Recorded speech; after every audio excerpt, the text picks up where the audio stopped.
মৰমৰ ছাত্ৰ ছাত্ৰীসকল, আজি আমি তোমালোকৰ অসমীয়া পাঠ্যপুথিৰ অসমীয়া সাহিত্য চয়নিকাৰ 10মান শ্ৰেণীৰ দ্বিতীয় ভাগ 10মান শ্ৰেণীৰ অসমীয়া সাহিত্য চয়নিকাৰ প্ৰথম পাঠটো আমি আলোচনা কৰিম। আশা কৰিছোঁ তোমালোকে ভিডিঅ'টো স্কিপ নকৰাকৈ গোটেইখিনি চাবা বুলি। গোটেইখিনি নাচালে তোমালোকে বুজি নাপাবা। মই প্ৰায় মাজৰ পৰাই কুৱেশ্যনবোৰ বনাই তোমালোকৰ আগত উপস্থাপন কৰিম। প্ৰায় দেখা যায়, প্ৰায় পৰীক্ষাবোৰত মাজৰ পৰা কুৱেশ্যন অহা দেখা যায়। গতিকে আমি মাজৰ পৰা কুৱেশ্যনবোৰ বেছিকৈ আলোচনা কৰিম আৰু অনুশীলনীৰ গোটেইখিনি কুৱেশ্যনো মই দি দিম। গতিকে 1 নম্বৰ লেচনটো হৈছে আমাৰ বৰগীত। এই বৰগীতৰ আটাইবোৰ কুৱেশ্যন আজি এটা ভিডিঅ'তে দি শেষ কৰিম। ভিডিঅ'টো অলপ দীঘল হ'ব পাৰে, তোমালোকে মনোযোগ সহকাৰে চাবা আৰু ভিডিঅ'টোৰ পৰা তোমালোকে ভিডিঅ'টো চাই পঢ়িলে মুখস্থ নহ'ব। তোমালোকে ভিডিঅ'টোৰ পৰা চাই মুখস্থ কৰি ল'ব নোৱাৰা। গতিকে তোমালোকে ভিডিঅ'টোৰ পৰা চাই কপিত উঠাই লৈ ভালদৰে লিখি লৈ আকৌ ভিডিঅ'টো মিলাই লৈ চাবা ক'ত কি ভুল হ'ল, মিলাই কেনে তাৰপিছত তোমালোকে মুখস্থ কৰিবা। আশা কৰিছোঁ তোমালোকৰ এই ভিডিঅ'টোৰ পৰা অলপ হ'লেও উপকৃত হ'ব পাৰিবা। 100% গেৰাণ্টি তোমালোকে এই ভিডিঅ'টো চালে আৰু কোনো ধৰণৰ টিউশ্যন নালাগে, গাইডবুক নালাগে। গোটেইখিনি মই এই ভিডিঅ'টোত আলোচনা কৰি দিম। তো চোৱা, অতি দৰকাৰী প্ৰশ্ন উত্তৰ মই যিখিনি মই মাজৰ পৰা উলিয়াই লৈছোঁ। 1 নম্বৰ প্ৰশ্নটো লৈছোঁ, বৰগীত কবিতাটোৰ ৰচক কোন? শ্ৰী শ্ৰী মাধৱদেৱ। তাৰপিছত চাবা 2 নম্বৰ প্ৰশ্নটো, মাধৱদেৱৰ জন্ম ক'ত আৰু কেতিয়া হৈছিল? ইয়াতে চোৱা, 1489 চনত লখিমপুৰ জিলাৰ নাৰায়ণপুৰৰ লেটেকু পুখুৰীত মাধৱদেৱৰ জন্ম হৈছিল। তোমালোকে এইটো সৰুৰে পৰা পাই আহিছা যে মাধৱদেৱৰ ক'ত জন্ম হৈছিল, শংকৰদেৱৰ ক'ত জন্ম হৈছিল, এইবিলাক আমি সৰুৰ পৰা পাই আহিছোঁ। গতিকে এইটো আমি সকলোৱে জানো। এইটোৱে পৰীক্ষাত বেছিকৈ অহা দেখিবলৈ পোৱা যায়। মাধৱদেৱৰ জন্ম ক'ত হৈছিল আৰু কেতিয়া হৈছিল, এইটো মনত ৰাখিবা। এইটো ইম্পৰ্টেণ্ট কুৱেশ্যন। 1489 চনত লখিমপুৰ জিলাৰ নাৰায়ণপুৰৰ লেটেকু পুখুৰীত মাধৱদেৱৰ জন্ম হৈছিল। তাৰপিছত চাবা 3 নম্বৰ প্ৰশ্নটো, মোৰ অলপ চৰ্দি আৰু কাহ হৈ আছে, গতিকে মোৰ ভইচটো অলপ তোমালোকে বুজি পোৱাত অসুবিধা হ'ব পাৰে। চোৱা, মাধৱদেৱৰ পিতৃ মাতৃৰ নাম কি? এইটোৱে আমি সকলোৱে আগৰ পৰা পাই আহিছোঁ, তথাপিও আৰু এবাৰ মই মনত পৰাৰ কাৰণে দি দিছোঁ। মাধৱদেৱৰ পিতৃ হৈছে গোবিন্দগিৰি ভূঞা আৰু মাতৃ মনোৰমা। এইটো গোবিন্দগিৰি দীৰ্ঘইকাৰ দিব। মই লিখি তোমালোকক ভিডিঅ' কৰি থকা নাই, কাৰণ তোমালোকৰ ভিডিঅ' কৰিবলৈ বহুত সময় যাব, নষ্ট হ'ব। সেইকাৰণে মই ভাবিছোঁ অলপ সময় বেছি লাগিলেও এটা ভিডিঅ'ত মই গোটেইখিনি দি শেষ কৰি দিম। তাৰপিছত চাবা, এইটো কি ক'লোঁ, মাধৱদেৱৰ পিতৃ আৰু মাতৃৰ নাম গোবিন্দগিৰি ভূঞা আৰু মাতৃ মনোৰমা। মাধৱদেৱে কাৰ অধীনত শিক্ষা লাভ কৰিছিল? ৰাজেন্দ্ৰ অধ্যাপকৰ অধীনত শিক্ষা লাভ কৰিছিল। এইটো এটা দৰকাৰী প্ৰশ্ন। তাৰপিছত চাবা, এইটো প্ৰায় পৰীক্ষাত আহি থকা দেখা যায়। মাধৱদেৱে ক'ত শংকৰদেৱৰ সৈতে মিলন হয়? ধোৱাহাটা, বেলগুৰি। এইটো একদম বহুত ইম্পৰ্টেণ্ট দেই। তোমালোকে এতিয়া ভিডিঅ'টো চাই থাকোঁতেই পোষ্ট কৰি লৈ দুবাৰমান শুনি কেনে মনত ৰাখিবা। মাধৱদেৱে ক'ত শংকৰদেৱৰ সৈতে মিলিত হয়? এইটো হৈছে ধোৱাহাটা, বেলগুৰি। তাৰপিছত 6 নম্বৰ প্ৰশ্নটো চাবা, মাধৱদেৱৰ গুৰু কোন আছিল? এইটোতো সকলোৱে জানা, শ্ৰীমন্ত শংকৰদেৱ। মাধৱদেৱৰ গুৰু আছিল শ্ৰীমন্ত শংকৰদেৱ। 7 নম্বৰ প্ৰশ্নটো চাবা, মাধৱদেৱে ৰচনা কৰা সৰ্বশ্ৰেষ্ঠ গ্ৰন্থ কি? নামঘোষা। এই নামঘোষাৰ ওপৰত কেইবাটাও প্ৰশ্ন আছে, তোমালোকক মই দি দিম। এই প্ৰশ্নটো বৰ ইম্পৰ্টেণ্ট। এইটো প্ৰায় পৰীক্ষাত আহি থকা দেখা যায়। HSLCত এইবাৰ অহাৰ চান্স 100% আছে। এইটো মাধৱদেৱে ৰচনা কৰা সৰ্বশ্ৰেষ্ঠ গ্ৰন্থখনৰ নাম কি? নামঘোষা। মাজতে মই এষাৰ কথা কওঁ তোমালোকে মোৰ প্ৰায়বোৰ ভিডিঅ' চাই যাবা আৰু অৱশেষত ৰিজাল্টৰ পিছত মোক কমেণ্ট কৰিবলৈ নাপাহৰিবা যে কাৰ কেনেকুৱা ৰিজাল্ট হ'ল। আশা কৰোঁ মোৰ ভিডিঅ'বোৰ চাই তোমালোকে বহুত নাম্বাৰ কেৰি কৰিব পাৰিবা। গতিকে মই নতুনকৈ আৰম্ভ কৰিছোঁ ভিডিঅ' দিবলৈ। মোৰ ইয়াৰে আগত এটা ভিডিঅ' আছে ছায়েন্সৰ, আজিৰ এইটো হৈছে এছামিছৰ প্ৰথম লেচন। গতিকে মই এছামিছ, ইংলিছ, মই যিখিনি আছে তোমালোকক ইলেক্ট্ৰিক ছাবজেক্টৰ বাহিৰে যিখিনি আছে গোটেইখিনিৰ মই ইম্পৰ্টেণ্ট কুৱেশ্যন আলোচনা কৰিম। গতিকে তোমালোকে মোৰ ভিডিঅ'বোৰ স্কিপ নকৰাকৈ চাবা। এইটো গ'ল, মাধৱদেৱে ৰচনা কৰা সৰ্বশ্ৰেষ্ঠ গ্ৰন্থখন হৈছে নামঘোষা। তাৰে পিছত চাবা মাধৱদেৱৰ সাহিত্য জীৱনৰ কীৰ্তিস্তম্ভ কি? এইটো ইম্পৰ্টেণ্ট। এই দুটাৰে এনচাৰ একেই যদিও কুৱেশ্যনটো বেলেগ। কুৱেশ্যনৰ পেটাৰ্ণ এনেকৈয়ে আহিব পাৰে যে মাধৱদেৱৰ সাহিত্যিক জীৱনৰ কীৰ্তিস্তম্ভ কি? এইটো হৈছে নামঘোষা। তো আমি এইটো পেজত 8টা কুৱেশ্যন আলোচনা কৰিলোঁ। তাৰপিছত চাবা গোটেইখিনি এটা ভিডিঅ'ত দি শেষ কৰিম। তাৰপিছত চাবা মাধৱদেৱে ৰামায়ণৰ কোনটো খণ্ড প্ৰণয়ন কৰি? আদিকাণ্ড ৰামায়ণ। মাধৱদেৱে ৰামায়ণৰ কোনটো খণ্ড প্ৰণয়ন কৰে? এইটো হৈছে আদিকাণ্ড ৰামায়ণ। এইটো ইম্পৰ্টেণ্ট। বৰগীতৰ আটাইবোৰ প্ৰশ্ন ইম্পৰ্টেণ্ট। মাধৱদেৱৰ বৰগীতৰ সংখ্যা কিমান? এইটো এটা আমাৰ ইম্পৰ্টেণ্ট প্ৰশ্ন। 157টা।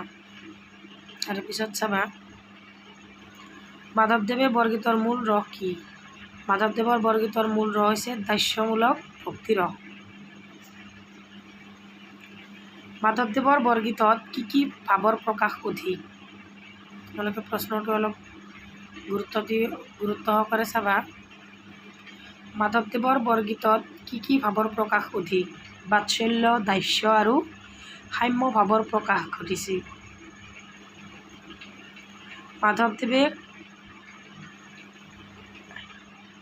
মাধৱদেৱে কাৰ প্ৰিয় শিষ্য আছিল? মানে মাধৱদেৱ কাৰ প্ৰিয় শিষ্য আছিল? কেতিয়াবা লিখোঁতে মই যিহেতু নোটছখিনি পঢ়ি বনাইছোঁ, মাজতে কিবা ভুল ভ্ৰান্তি হ'ব পাৰে। তোমালোকে শুধৰাই ল'বা, নহ'লে তোমালোকে মোক কমেণ্টত ক'বা, মই নেক্সট এডিট কৰি ঠিক কৰি দিম। চাবা মাধৱদেৱ কাৰ প্ৰিয় শিষ্য আছিল? মাধৱদেৱ শংকৰদেৱৰ প্ৰিয় শিষ্য আছিল। এইটো নামঘোষাৰ ওপৰত আৰু এটা প্ৰশ্ন, এইটো ইম্পৰ্টেণ্ট।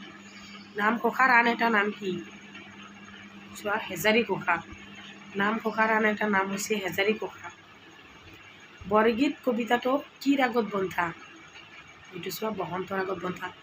এইটো পৰীক্ষাত অহাৰ চান্স আছে, এইটোও বৰ ইম্পৰ্টেণ্ট।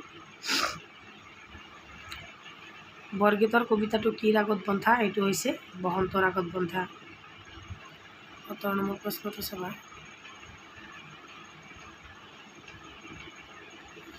কবিয়ে কিহত আতুৰ হোৱা বুলি কৈছিল? ইয়াত চোৱা কবিয়ে বিষয় বাসনাত আতুৰ হোৱা বুলি কৈছিল। কবিয়ে বিষয় বাসনাত আতুৰ হোৱা বুলি কৈছিল।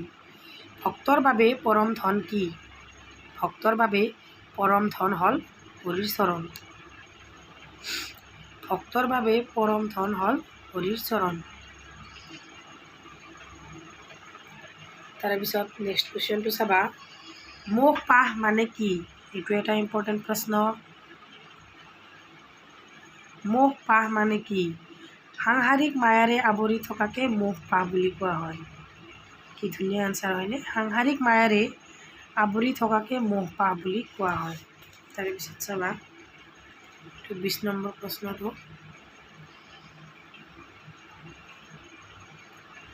মোহ পাহ শব্দৰ অৰ্থ কি? মোহ পাহ শব্দৰ অৰ্থ মায়াৰ বান্ধন। নেক্সট চোৱা এটা important question, very important question এইটো। বৰগীত বুলিলে কি বুজা?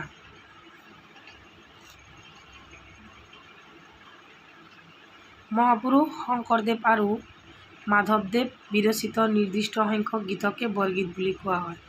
আমি আগতে সৰুতে পাইছিলোঁ যে শংকৰদেৱে আৰু মাধৱদেৱে ৰচনা কৰা গীতসমূহক বৰগীত বুলি কোৱা হয়। সেইটোও ভুল নহয়। এতিয়া যিহেতু আমি ডাঙৰ হ'লোঁ, অলপ ভালকৈ সজাই পৰাই লিখিব লাগিব। গতিকে মহাপুৰুষ শংকৰদেৱ আৰু মাধৱদেৱে বিৰচিত নিৰ্দিষ্ট সংখ্যক গীতকে বৰগীত বুলি কোৱা হয়। দেখিছানে? একেই কথা। তাৰপিছত আটাইতকৈ ইম্পৰ্টেণ্ট কুৱেশ্যন এইটো লেচনৰ, বৰগীতৰ যিকোনো দুটা লক্ষণ। দেখিছানে? বৰগীতৰ যিকোনো দুটা লক্ষণ লিখা। বৰগীত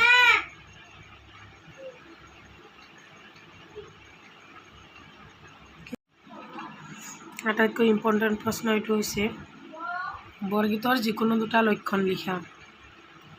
1 নম্বৰটো হৈছে বৰগীতসমূহ শাস্ত্ৰীয় ৰাগ তালযুক্ত গীত। বৰগীতৰ ভাষা ব্ৰজাৱলী। লক্ষণ 4টাও আহিব পাৰে, 5টাও আহিব পাৰে। প্ৰায়ভাগ দেখা যায় 2টাই অহা দেখা যায়। তো এইটো লেচনৰ আটাইতকৈ দৰকাৰী প্ৰশ্ন হৈছে এইটো। আৰু এটা ইয়াৰে ব্ৰজাৱলী ভাষাৰ ওপৰত আৰু এটা ইম্পৰ্টেণ্ট প্ৰশ্ন আছে এইটো লেচনত। বৰগীতসমূহ শাস্ত্ৰীয় ৰাগ তালযুক্ত গীত আৰু বৰগীতৰ ভাষা ব্ৰজাৱলী। তাৰে পিছত নেক্সট কুৱেশ্যনটো হৈছে বৰগীতটিৰ ৰচকৰ চমু পৰিচয় দি বৰগীতটিৰ মূল ভাৱ লিখা। তোমালোকে যিমানটা কবিতা আছে এইটো ছাবজেক্টত অসমীয়াত ক্লাছ 10ৰ গোটেইখিনি তোমালোকে অকল মূল ভাৱখিনি নপঢ়িবা, লগতে অলপমান চমু পৰিচয় ৰচকৰ চমু পৰিচয় চাই যাবা, কিয়নো নাম্বাৰ কেৰি কৰিবলৈ গ'লে বৰগীতৰ মূল ভাৱ লিখাৰ আগতে 2 লাইনমান কবি পৰিচয় লিখিলে সেইটো নম্বৰত তোমালোকে 5 থাকিলে 5 পোৱাত অলপো ডাউট নাথাকে। আৰু 1 থাকিলে 1টো চমু পৰিচয় থাকে, কেতিয়াবা দিয়া যায় যে 1 + 4। গতিকে তোমালোকে কবি পৰিচয় মূল ভাৱ লিখাৰ আগতে অলপমান কবি পৰিচয় দি দিবা, তেতিয়াহ'লে ভাল হয়। গতিকে ময়ো অলপমান কবি পৰিচয় দি দিছোঁ। নাইবা এনেকৈও আহিব পাৰে বৰগীতটোৰ মূল ভাৱ লিখা, তেতিয়াও যদি এনেকৈও আহে প্ৰশ্নটো তেতিয়াহ'লে তোমালোকে অলপমান কবি পৰিচয় দি ল'বা। চাবা 1489 খ্ৰীষ্টাব্দত জন্ম লাভ কৰা মাধৱদেৱৰ, মই ভালকৈ বহাই লৈছোঁ, 1489 খ্ৰীষ্টাব্দত জন্ম লাভ কৰা মাধৱদেৱৰ মাতৃৰ নাম মনোৰমা ভূঞা আৰু পিতৃ গোবিন্দগিৰি ভূঞা। নৱবৈষ্ণৱ ধৰ্মৰ অন্যতম প্ৰচাৰক শ্ৰী শ্ৰী মাধৱদেৱৰ লখিমপুৰ জিলাৰ নাৰায়ণপুৰ লেটেকুপুখুৰীত জন্ম হয়। শংকৰদেৱৰ প্ৰিয় শিষ্য আছিল মাধৱদেৱ। এইজনা মহান গুৰুৰ সাহিত্য জীৱনৰ কীৰ্তিস্তম্ভ হৈছে নামঘোষা। 1000টা ঘোষা থকা বাবে এইখনক হেজাৰী ঘোষা বুলিও কোৱা হয়। চাবা আৰু দিছোঁ, শংকৰদেৱৰ প্ৰিয় শিষ্য আছিল মাধৱদেৱ। এইজনা মহান গুৰুৰ সাহিত্যিক জীৱনৰ কীৰ্তিস্তম্ভ হৈছে নামঘোষা। 1000টা ঘোষা থকা বাবে এইখনক হেজাৰী ঘোষা বুলিও কোৱা হয়। এতিয়া আহোঁ আমি মূল ভাৱলৈ। গতিকে এইখিনি চমু পৰিচয় আমি দি লিখিব দিলেও লিখিম, নিদিলেও লিখিম, এইখিনি আমি লিখিব লাগিব, নাম্বাৰ কেৰি কৰাৰ এটা মানে টেকনিক। এতিয়া চোৱা কবিতাটোৰ মূল ভাৱ। মই একদম সৰুকৈ যিখিনি লিখিলে কিন্তু তোমালোকৰ নম্বৰ নাকাটে, মই একদম চুটি কৰি দিছোঁ, কাটি মূল কথাখিনি মই ইয়াতে দি দিছোঁ। তোমালোকে এইখিনি লিখিলেই ফুল নম্বৰ পাবা। গতিকে চোৱা, হৰিৰ মহিমা অপাৰ, মানুহে হৰিৰ চৰণত আশ্ৰয় লৈ কষ্টৰ পৰা মুক্তি লাভ কৰিব পাৰে। হৰিৰ মহিমা অপাৰ, মানুহে হৰিৰ চৰণত আশ্ৰয় লৈ কষ্টৰ পৰা মুক্তি লাভ কৰিব পাৰে। তাৰে পিছৰখিনি চাবা, অলপমান মই ইমান দীঘলকৈ দিয়া নাই।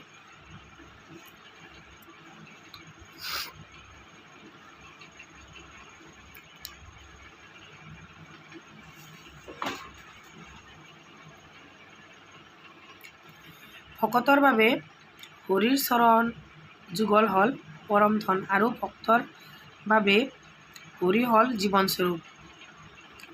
হৰিৰ মহিমাৰ কথা বাদ দি তেওঁলোকৰ অন্য কোনো চিন্তা নাই। হৰিৰ আগত অজস্ৰ ধন সোণ তেওঁলোকৰ বাবে মূল্যহীন। হৰিক লাভ কৰিবৰ বাবে ভকতে হাজাৰ হাজাৰ বছৰ ধৰি কাতৰভাৱে প্ৰাৰ্থনা কৰে, যাতে হৰিৰ যুগলত আশ্ৰয় ল'ব পাৰি আৰু জীৱনৰ শেষ সময়খিনি তেওঁৰ চৰণতে সমাপ্ত কৰিব বিচাৰে। সেইবাবে তেওঁলোকে কাতৰভাৱে হৰিক প্ৰাৰ্থনা কৰে, যাতে হৰিয়ে জীৱনে মৰণে তেওঁলোকৰ লগ নেৰে। দেখিছানে, ইমান সৰু কৰি মই ছুটি কৰি তোমালোকক গোটেইখিনি বস্তু ইয়াতে দি দিছোঁ। তাৰে পিছত আৰু এটা ইম্পৰ্টেণ্ট হৈছে 4টা লক্ষণ। মই আগতে 3টা লক্ষণ দিছোঁ, 2টা লক্ষণ দিছিলোঁ, ইয়াতে 4টা লক্ষণ দিছোঁ। চাবা, বৰগীতৰ 4টা লক্ষণ লিখা। বৰগীতৰ কেতবোৰ সুকীয়া লক্ষণ আছে, তাৰ বাবে এই গীতৰ আন গীতৰ পৰা পৃথক। বৰগীতৰ কেতবোৰ সুকীয়া লক্ষণ আছে, যাৰ বাবে এই গীত আন গীতৰ পৰা পৃথক। গতিকে লক্ষণ কেইটা আমি চাওঁ। বৰগীত শাস্ত্ৰীয় ৰাগ তালযুক্ত গীত। বৰগীতৰ ভাষা ব্ৰজাৱলী। বৰগীতসমূহ ভক্তিমূলক তথা ঈশ্বৰৰ মহাত্মা প্ৰকাশক। মাধৱদেৱে বৰগীতসমূহ ঘাইকৈ শিশু কৃষ্ণ লীলাৰ বিষয়ক। মাধৱদেৱৰ বৰগীতসমূহ ঘাইকৈ শিশু কৃষ্ণৰ লীলা বিষয়ক। বৰগীতসমূহ মূলতঃ ভক্তিৰস প্ৰধান, যদিও তাত দাস্য শান্ত আৰু বাৎসল্য আদি ৰহৰৰ বাবে ঘটিছে। তাৰে পিছত এইটো প্ৰশ্ন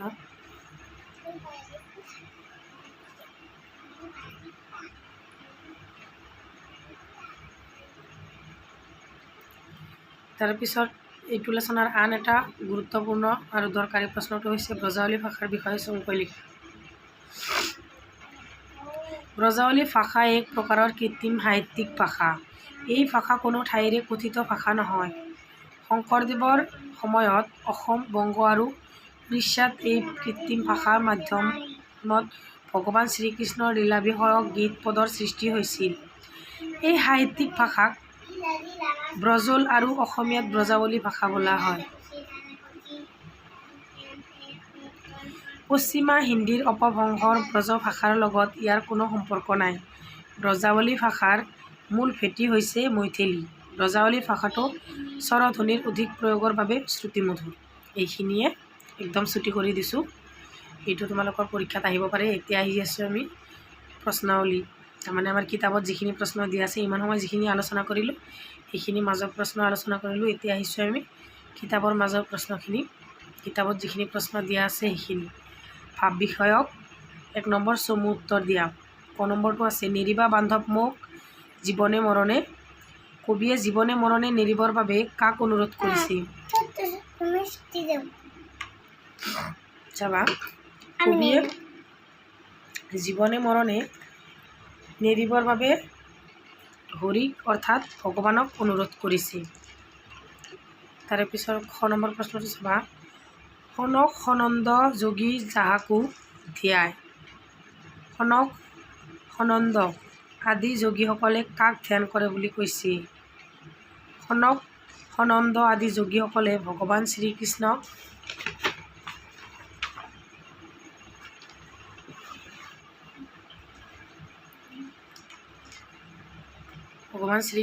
ধ্যান কৰে বুলি কৈছে।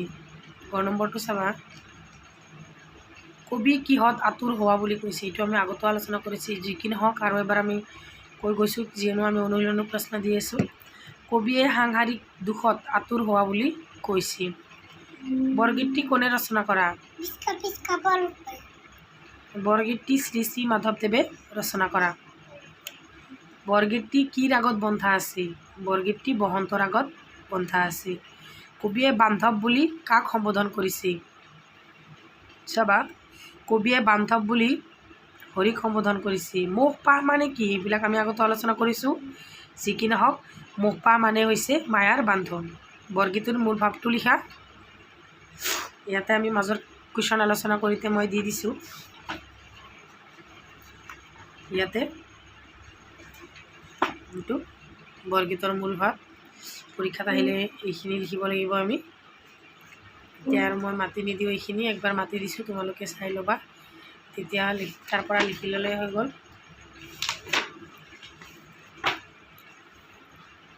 তাৰপিছত ইয়াতে দিছে বৰগীতৰ ৰচকৰ চমু পৰিচয় দিয়া। এইটোও মই আলোচনা দিছোঁ আগতে। তাৰ পৰা তোমালোকে লিখি ল'বা, ব্যাখ্যা কৰা।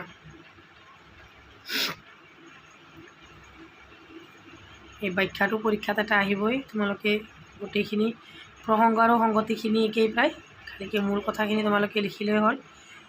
তোমালোকে এটা কথা মই তোমালোকক সহজ হোৱাৰ কাৰণে কৈ দিছোঁ। যদি তোমালোকৰ ব্যাখ্যা আহে, যদি তোমালোকৰ ব্যাখ্যা কমন নহয়, তেতিয়াহ'লে তোমালোকে কবিতাটোৰ মূল ভাৱ লিখি দিলেই হ'ল। প্ৰসংগ আৰু সংগতিটো তোমালোকে বনাই লৈ মূল ভাৱটো লিখি দিলেই হৈ গ'ল।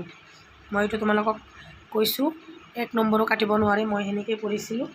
মই 2011ত HSLC পাছ কৰিছোঁ। তেতিয়া মই অসমীয়াত পাইছিলোঁ 80। তেতিয়া আমাৰ দিনত লেটাৰ পোৱাটো অলপ কষ্টকৰে আছিল, তথাপিও আৰু পাইছিলোঁ। এনেকৈ মইতো মোৰ কুৱেশ্যন এনচাৰবোৰ মই এনেকৈ লিখিছিলোঁ। মই কোনো কুৱেশ্যন এনচাৰ পঢ়া নাছিলোঁ, লং কুৱেশ্যন। খালি মই মূল ভাৱ পঢ়িছিলোঁ আৰু কবি পৰিচয় পঢ়িছিলোঁ। বাকী মই চব বনাই লিখিছিলোঁ। তো তোমালোকেও এটা কাম কৰিবা, ব্যাখ্যাবিলাক প্ৰসংগ আৰু সংগতিখিনি লিখি বাকী মূল ভাৱখিনি লিখি দিলেই ফুল নম্বৰ পাই যাবা। সহস্ৰ বয়নে যাৰ নপাবন্ত সীমা, অধমে জানিব কেনে তোমাৰ মহিমা। এইটো হৈছে ব্ৰজাৱলী ভাষাত লিখা আছে। এইটো তো চোৱা, প্ৰসংগ উক্ত কবিতা ভাষী আমাৰ পাঠ্যপুথিৰ অন্তৰ্গত শ্ৰী শ্ৰী মাধৱদেৱে বিৰচিত বৰগীত নামৰ পাঠটিৰ পৰা তুলি দিয়া হৈছে। এইখিনি প্ৰসংগখিনি একেই, যিমান ব্যাখ্যা আহক। তাৰে পাছত সংগতি। উক্ত কবিতাভাষী হৰিৰ মহিমা বৰ্ণনা কৰিবলৈ গৈ কবি মাধৱদেৱে কবিতাভাষী বৰ্ণনা কৰিছে। এইখিনিও প্ৰায় একেই। তাৰে পিছত চাবা ব্যাখ্যা। সংগতিখিনি গ'ল। ভগৱান হৈছে সমগ্ৰ জগতৰ সৃষ্টিকৰ্তা। ভগৱানৰ মহিমা অপাৰ। মানুহে কি বিষয় বাসনাত আতুৰ হৈ ঈশ্বৰক স্মৰণ কৰিবলৈ পাহৰি যায়। কিন্তু ইয়াৰ পৰা পৰিত্ৰাণৰ একমাত্ৰ উপায় হ'ল ঈশ্বৰৰ চৰণত শৰণাপন্ন হোৱা। কিয়নো হৰিৰ চৰণ যুগল হ'ল সকলোৰে মহাধন। সেয়ে মুক্তিৰ বাবে হৰিৰ ওচৰত কাতৰ হৈ শৰণ লোৱাৰ বাহিৰে আন উপায় নাই। সেয়ে এইজনা মহান পুৰুষক হৰিৰ ওচৰত নিজকে দাসৰো দাস হিচাপে তুচ্ছভাৱে ঈশ্বৰৰ চৰণত সমৰ্পণ কৰিবলৈ কবিয়ে উপদেশ দিছে। এইখিনিয়ে মই একদম ছুটি কৰি দিছোঁ, যিমান পাৰোঁ মই সৰু কৰি দিছোঁ। আজিকালি আমাৰ চবেই শ্বৰ্টকাট বিচাৰে, অলপ লং হ'লে ভয় খায়, গতিকে মই তোমালোকক একদম ছুটি কৰি দিছোঁ এনচাৰ। 2 নম্বৰটো চাবা। আতুৰ ভৈলহি হৰি বিষয় বিকলে কৰিও উদ্ধাৰ মোক চৰণ কমলে। প্ৰসংগখিনি একেই। উক্ত কবিতাভাষী আমাৰ পাঠ্যপুথিৰ অন্তৰ্গত শ্ৰী শ্ৰী মাধৱদেৱৰ বিৰচিত উক্ত কবিতাভাষী আমাৰ পাঠ্যপুথিৰ অন্তৰ্গত শ্ৰী শ্ৰী মাধৱদেৱে বিৰচিত বৰগীত নামৰ পাঠটিৰ পৰা তুলি দিয়া হৈছে বা উদ্ধৃত কৰা হৈছে। সংগতি। উক্ত কবিতাভাষীৰ জৰিয়তে কবিয়ে সাংসাৰিক বিষয় বাসনাৰ পৰা উদ্ধাৰ পাবলৈ শ্ৰীকৃষ্ণক কাতৰভাৱে অনুৰোধ কৰিছিল। ব্যাখ্যা। কবিৰ মতে এই সংসাৰখন মায়াজালেৰে ভৰা। এই সংসাৰৰ মায়ামোহত আবদ্ধ হৈ সকলোৱে ভগৱানৰ কথা পাহৰি যায়, তেওঁক স্মৰণ নকৰে, শ্ৰীকৃষ্ণৰ মহিমাৰ কথা বুজি নাপায়। আমাৰ মুক্তিৰ পথ মুকলি কৰি দিব পাৰে। কবিয়ে এই কথা বুজিব পাৰি শ্ৰীকৃষ্ণৰ ওচৰত প্ৰাৰ্থনা কৰিছে যে, প্ৰভু দয়া কৰি আমাক এই মায়ামোহৰ পৰা পৰিত্ৰাণ দিয়া, আমাক উদ্ধাৰ কৰা, মুক্তি দিয়া। এইখিনিয়ে হৈছে 2 নম্বৰ সংগতি ব্যাখ্যাটো। এতিয়া আৰু এটা ব্যাখ্যা আছে, এইটো হৈছে তোমাৰ চৰণ চুই মোৰ মহাধন, ভকতজনেৰ নিজ তুমিহে জীৱন।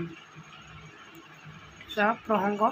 উক্ত কবিতাভাষী আমাৰ পাঠ্যপুথিৰ অন্তৰ্গত মহাপুৰুষ শ্ৰী শ্ৰী মাধৱদেৱৰ দ্বাৰা ৰচিত বৰগীতটিৰ পৰা তুলি দিয়া হৈছে। সংগতিটো চোৱা। ভকতৰ বাবে ভগৱানৰ 2 চৰণেই মহাধন আৰু ভগৱানেই নিজৰ ভকতৰ বাবে জীৱনস্বৰূপ বুলি মহাপুৰুষজনাই পদফাকি অৱতাৰণা কৰিছে। কি ধুনীয়াকৈ দিয়া আছে, ইয়াতে লিখি লৈছোঁ চাবা।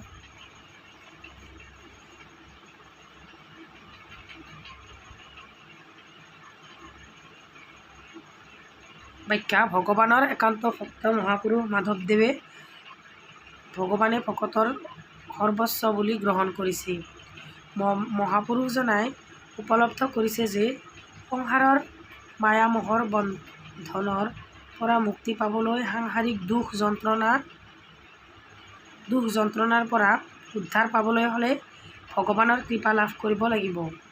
তেওঁ ভগৱানৰ 2 চৰণক জীৱনৰ শ্ৰেষ্ঠ সম্পদ বুলি গ্ৰহণ কৰিছে। ঈশ্বৰেই তেওঁৰ ভকতসকলৰ বাবে জীৱনস্বৰূপ। বুজিছানে? ঈশ্বৰেই তেওঁৰ ভকতসকলৰ বাবে জীৱনস্বৰূপ। এইটো হৈছে আমি কিমান সৰুকৈ দিছে দেখিছানে?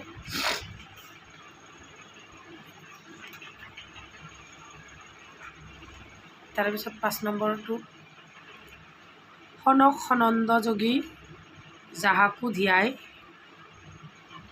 সকলো নিগমে যাৰ বিচাৰি নাপায়।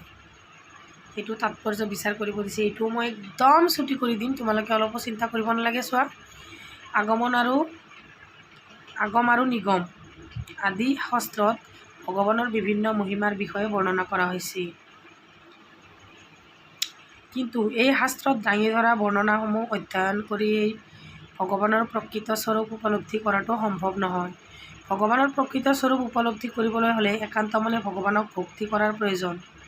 সেয়ে সনক সনন্দৰ দৰে যোগীসকলেও ভগৱানৰ স্বৰূপ উপলব্ধিৰ বাবে একান্ত মনে ভগৱানক ধ্যান কৰি একান্ত মনে ভগৱানক প্ৰাৰ্থনা কৰাহে প্ৰয়োজন। দেখিছানে, একদম শ্বৰ্টকাট কৰি দিছোঁ। বৰগীতৰ 4টা লক্ষণ, এইটো আমি মাজত প্ৰশ্ন আলোচনা কৰি তোমালোকক লিখি দিছোঁ, তাৰ পৰা লিখি ল'বা। তাৰপিছত ভাষা বিষয়ক, এইটোও ইম্পৰ্টেণ্ট, ইয়াৰ পৰাও পৰীক্ষাত এটা অহা দেখা যায়। তলত দিয়া শব্দকেইটাৰ আধুনিক ৰূপ লিখা, ইয়াতে শব্দবিলাক দিয়া আছে, আধুনিক ৰূপটো লিখিব লাগিব। নপাবন্ত মানে নাপায়, কেনে মানে কিদৰে বা কেনেকৈ, হইলেও হওক মানে হ'লেও, তুমি সেই, তুমিয়েই তুমি সেই, জনের, সকলৰ জনৰ, কহয় মানে কয়। ইম্পৰ্টেণ্ট প্ৰশ্ন এটা, অতি দৰকাৰী। ব্ৰজাৱলী ভাষাৰ বৈশিষ্ট্যসমূহ উল্লেখ কৰা। এইটো ব্ৰজাৱলী ভাষাৰ মূল ভেটি হ'ল মৈথিলী ভাষা। এটা কাম কৰিব তোমালোকে, ব্ৰজাৱলী ভাষাৰ বৈশিষ্ট্য যদি মুখস্থ কৰা, যদি ব্ৰজাৱলী ভাষাৰ বিষয়ে চমুকৈ লিখিব আহে পৰীক্ষাত, তেতিয়াহ'লে এই বৈশিষ্ট্যকেইটা লিখি দিলেও ফুল মাৰ্ক পাবা। 2 নম্বৰটো, পশ্চিমা হিন্দীৰ অপভ্ৰংশ, ব্ৰজাৱলী ভাষাৰ লগত এই ভাষাৰ কোনো সম্পৰ্ক নাই।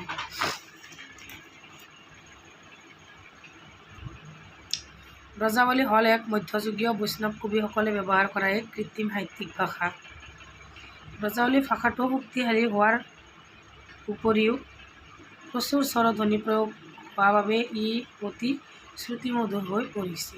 গতিকে আজিৰ ভিডিঅ'টোত মই অসমীয়াৰ প্ৰথমটো লেচন বৰগীতৰ আটাইবোৰ প্ৰশ্ন আলোচনা কৰি দিছোঁ। গতিকে মই একবাৰ দেখাই দিছোঁ, তোমালোকে এনেকৈ দেখাই দিলে তোমালোকে একবাৰ স্ক্ৰীনশ্বট মাৰি ল'ব পাৰিবা। তোমালোকে যিমান পাৰা মনোযোগ সহকাৰে প্ৰশ্নখিনি বহীত কপি তুলি লৈবা, যাতে পৰীক্ষাৰ অন্তিম পৰ্যায়লৈ তোমালোকে ভিডিঅ'বোৰ চাই থাকিব নালাগে, বহি উলিয়াই লৈ একফালৰ পৰা চাই গ'লেই হ'ল। মই এনেকৈ তোমালোকক দেখাই দিছোঁ। মই ইমান ডাঙৰ ইউটিউবাৰ নহয় যে মই গোটেইখিনি মানে সুযোগ তোমালোকক দিব পাৰিম, সুবিধা দিব পাৰিম, মই পৰা নাই। গতিকে আশা কৰিছোঁ তোমালোকে যদি ছাপোৰ্ট কৰা, তোমালোকৰ কাৰণে মই উন্নতমানৰ ভিডিঅ'বোৰ লৈ আহিম। সেইটো চোৱা, মই এতিয়া যেনেকৈ পাৰিছোঁ, মোৰ বুদ্ধিত যিখিনি মানে আহিছে সেইখিনি তোমালোকৰ কাৰণে মই ভাবিছোঁ খালীকৈ তোমালোকৰ অলপ হেল্প হওক। এনেকৈ যদি তোমালোকে ছাপোৰ্ট কৰা, মোক ভিডিঅ'বোৰ শ্বেয়াৰ কৰা, মোক লাইক কৰা, কমেণ্ট কৰা, ছাবস্ক্ৰাইব কৰা, আগলৈ মই ভাল ভাল ভিডিঅ' লৈ তোমালোকৰ ওচৰলৈ আহিম। এনেকৈ মই দি দিছোঁ, তোমালোকে স্ক্ৰীনশ্বট মাৰি লৈ লিখিব পাৰিবা, নহ'লে ভিডিঅ'টো একদম আস্তেকৈ চলাই তোমালোকে এইবোৰ লিখি ল'ব পাৰিবা। চোৱা, আখৰবোৰ মোৰ বানান কেতিয়াবা কিবা কাৰণত ভুল হ'ব পাৰে, তোমালোকে কমেণ্টত জনাবা মোক, মই কমেণ্টত তোমালোকক শুদ্ধ কৰি দিম। এইটো বৰগীতৰ যিকোনো 2টা লক্ষণ, ইম্পৰ্টেণ্ট কুৱেশ্যন। বৰগীতৰ চবৰ চমু পৰিচয় দি বৰগীতটিৰ মূল ভাৱ লিখা, এইটো এটা ইম্পৰ্টেণ্ট প্ৰশ্ন। গতিকে তোমালোকে গুৰুত্ব সহকাৰে চাবা।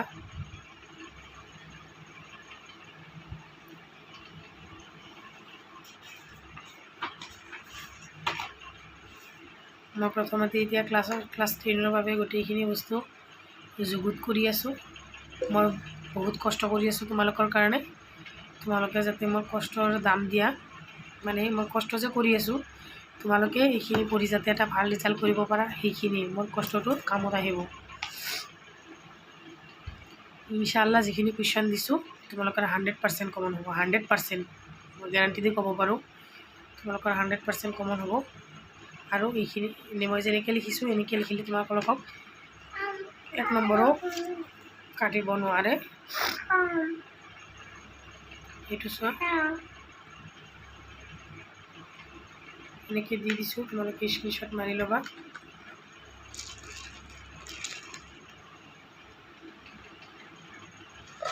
কোনে ক'ৰ পৰা মোৰ ভিডিঅ'টো চাই আছা কমেণ্টত জনাবা প্লিজ, তেতিয়া মই ভিডিঅ'বোৰ বনাবলৈ আৰু উৎসাহ পাম। যোনে য'ৰ পৰা চাই আছা, এবাৰ হ'লেও মোৰ ভিডিঅ'টো শ্বেয়াৰ কৰি দিবা আৰু মোক কমেণ্টত জনাই দিবা যে তোমালোকে ক'ৰ পৰা চাই আছা, মোৰ ভিডিঅ'টো কেনেকুৱা হৈছে। প্লিজ তোমালোকে একবাৰ মোক কমেণ্টত জনাই দিবা। চোৱা, এনেকৈ মই দি দিছোঁ, এটা ক্লাছতে গোটেইখিনি দি শেষ কৰিছোঁ। তোমালোকে মনোযোগ সহকাৰে লিখি ল'বা।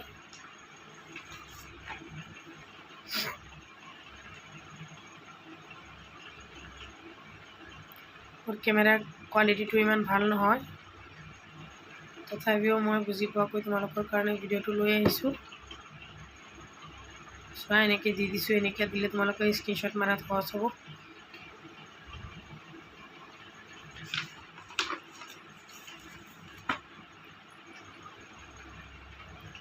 এটা ক্লাছ লৈ আহিছোঁ, দীঘল হ'লেও তোমালোকে টেনশ্যন ল'ব নালাগে, কাৰণ এটা লেচনৰ কাৰণে যদি তোমালোকে এটা ভিডিঅ' চোৱা, মই মোৰ ভিডিঅ'বোৰ দীঘল হ'লেও মই এটা লেচন এটা ক্লাছতে দি শেষ কৰিবলৈ চেষ্টা কৰিম। আগৰ ভিডিঅ'টোতো মই এটা ভিডিঅ'ত মই ছায়েন্সৰ প্ৰথমটো লেচন দি শেষ কৰি দিছোঁ। আজি অসমীয়াৰ এটা লেচন শেষ কৰি দিলোঁ। অহা কাইলৈ আকৌ ছায়েন্সৰ এটা লেচন শেষ কৰিম। নেক্সট ছ'চিয়েল ছায়েন্সৰ ক্লাছ এটা শেষ কৰিম। এনেকৈ মই গোটেইখিনি দি তোমালোকক শেষ কৰিম। তোমালোকে খালি ভালদৰে পঢ়িলেই হ'ল।